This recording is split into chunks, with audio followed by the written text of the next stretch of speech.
আসসালামু আলাইকুম। কি অবস্থা সবার? কেমন আছেন সবাই? আশা করি সকলেই ভালো আছেন আর আপনার দয়ায় আলহামদুলিল্লাহ আমিও ভালো আছি। তো আজকা হাঁটতে হাঁটতে চলে আইছি আমাদের ক্ষেত দেখতে। তো আজকে ক্ষেতটা কেমন হয়েছে তো আপনাদেরকে একটু দেখাই।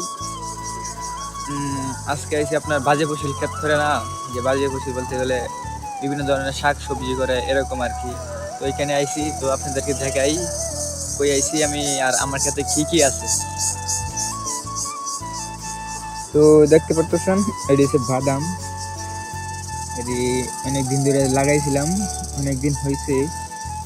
তো মনে করেন যে এটি লাগাইছে আপনার মানে 1 মাস হয়ে গেছে। তো এটা এতটুকু সেন হয়েছে। তো এটা বাদামটা হইতে কতটি সময় লাগে এটা আমার সঠিক জানা নাই। তো আমি কিছু বলতে পারতেছি না। তো দেখেন এটি হচ্ছে এন দিয়া হয়েছে বাদাম ক্ষেত, আর সামনে দিয়া হইতেছে সামনে দিয়ে এটাকে কিছু না খাই, এটা কি না খাই এটা সঠিক একটা মনে হইতেছে না। ও ক্যাশারি শাক। তো আমরা ক্যাশারি শাক এইখানে আমরা মনে করেন যে খাড়া দিছি আপনার এটা খাইতে না বেসা লাগে। তো আমরা কাইটটা নিয়েছি 2বার। তো আরেকবার হয়েছে, তারপর এটা আলি রাইখে দিছে আব্বাই। দেখতে পারতেছেন এই যে, আর এই যে এইগুলো হচ্ছে আলি। সুন্দর যাইতেছে, কিন্তু ক্ষেতটা কিন্তু সুন্দর যাইতেছে। তো এটা মাঝখানে দেখতে পাচ্ছেন ঢেঙ্গার শাক তো আছে, অনেক ধরনের আছে। তো আমরা ক্যাটটা দেখতেছি, ক্যাটটা মোটামুটি আলহামদুলিল্লাহ ভালো ভালো আছে। তো এখানে দেখতেছি ধনিয়া পাতা এক করে লাইছে আলি রাইখে দিছে। দেখতে পাচ্ছেন ধনিয়া পাতা ছিল ওই দিক দিয়ে, তো দেখতে পাচ্ছেন ধনিয়া পাতা এইখান দিয়ে সুন্দর দেখা যেতেছে। এটা ধনিয়া পাতা না রে ভাই, এটা তো খাইলে জিরা। না সরি, এটি খাইলে জিরা। খুব সুন্দর যাইতেছে খাইলে জিরা, আমি দেখি নাই। তো আজকে সর্বপ্রথম দেখলাম আমাদের কাছে আব্বা রয়েছে আর কি। তো আর এখান দিয়ে হইতেছে আপনার পেঁয়াজ, দেখতে পাচ্ছেন এখান দিয়ে পেঁয়াজ। আর ওই দিচ্ছে ধনিয়া, এই যে এডিছে ধনিয়া, বুঝছেন না? এডিছে ধনিয়া আর এই যে পেঁয়াজ। পেঁয়াজটি কেমন হয়েছে একটু জানেন কমেন্ট করে। আর আমরা রোপণ কি হয়েছে নি একটু জানেন, বুঝছেন নি? তো আব্বা এই ক্ষেত্রে অনেক কিছু রয়েছে। তো ওই যে ওই সাইড দিয়েও, এই সাইড দিয়েও কিন্তু আপনার বুঝছেন নি, এই সাইড দিয়েও আপনার বাদাম বাদাম রয়ে দিতে। ক্যাট পয়টা তো তুলা ভালো না, এটা মনে করেন যে ক্ষেতটা হয়েছে আপনার ভালো, বুঝছেন নি? বালু মনে করেন যে বালুর মাঝে শুনছি বাদাম একটু মোটামুটি ভালোই হয়। তো আব্বা এই কারণে বাদাম লাগাই দিছে এই ক্ষেতে।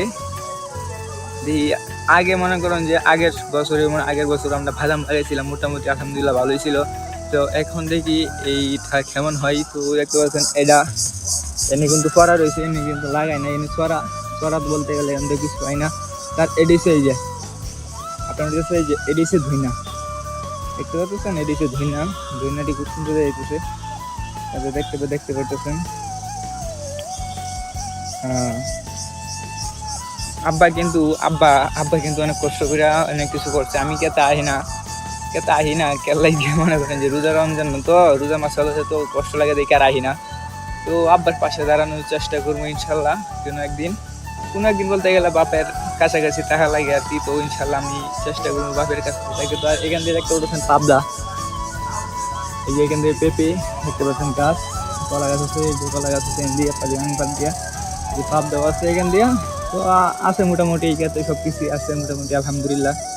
তো আপনাদেরকে আজকে দেখাইলাম আমাদের কাছে কি কি আছে, দেখতে পাচ্ছেন এই যে দিকে।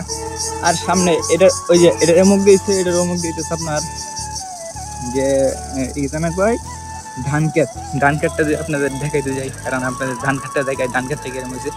ধান ক্ষেতে কিন্তু ঘাস হয়ে মারা লেগেছে। একদিন বাঁচছিলাম পরে আর ভালো লাগে নাই, কারণ হইতেছে রোজা রমজান তো খালি গলা ফুগে আছে, উন্দে দেখলে হইতেছে গলা ফুগে জায়গা। আর এখান দিয়ে দেখতে পাচ্ছেন আলিডি গুলো সুন্দর যাইতেছে। আমি আপনাদেরকে ধান ক্ষেতটা দেখাই গিয়া। ধান ক্ষেত না দেখালে হইতেছে না, আপনাদেরকে ধান ক্ষেতটা দেখাই। ধান ক্ষেত গাছ হইতে আব্বা দেখে বাঁচছে। তো আমি একদিন আইছিলাম বাঁচছিলাম, কমার ভেতরে দেখে আর রাখি নাই। ক্ষেত পুকে কাটতে লাগে গেছে, দেখা যাচ্ছে দেখি এই যে ক্ষেতটা লাল হয়ে গেছে গা। এই যে এটা হচ্ছে আমাদের ক্ষেত। এই যে আইলের মুখে এটা হচ্ছে আমরা ধান ক্ষেত বেশি একটা করি নাই, কারণ হইতেছে যে আমরা গেতেছি করা মোটামুটি আলহামদুলিল্লাহ ভালোই জানি। আব্বাই তো বেশি একটু করে নাই, ভুট্টা ক্ষেত করছিল 3 গাড়া ক্ষেত ওই পাশে। ওইটা আপনি দেখছিলেন তো, ওই যে কাজ করছিলাম, চলে দিয়েছিলাম। তো ওই যে এটা আবার লাউ শাক লাগাই দিয়েছে আলহামদুলিল্লাহ। আব্বা সব কিছু আছে, দেখতে পাচ্ছেন কত ঘাস ঘুষ। ঘাসের ওষুধ দেওয়া হয়েছিল, তারপরেও দেখি ঘাসে মারা লেগে গেছে, গাছে সমস্যা নাই। তো আজকে আমাদের আর ক্যাটটি আপনাদেরকে দেখাইলাম, কেমন লাগলো আমাদের ক্যাটটা সবাই কমেন্ট করে জানিয়ে দেন। আজকের ব্লগ এ পর্যন্তই। যারা এখন আমার চ্যানেলটি সাবস্ক্রাইব করেন নাই, চ্যানেলটি সাবস্ক্রাইব করে রাখেন। আল্লাহ হাফেজ।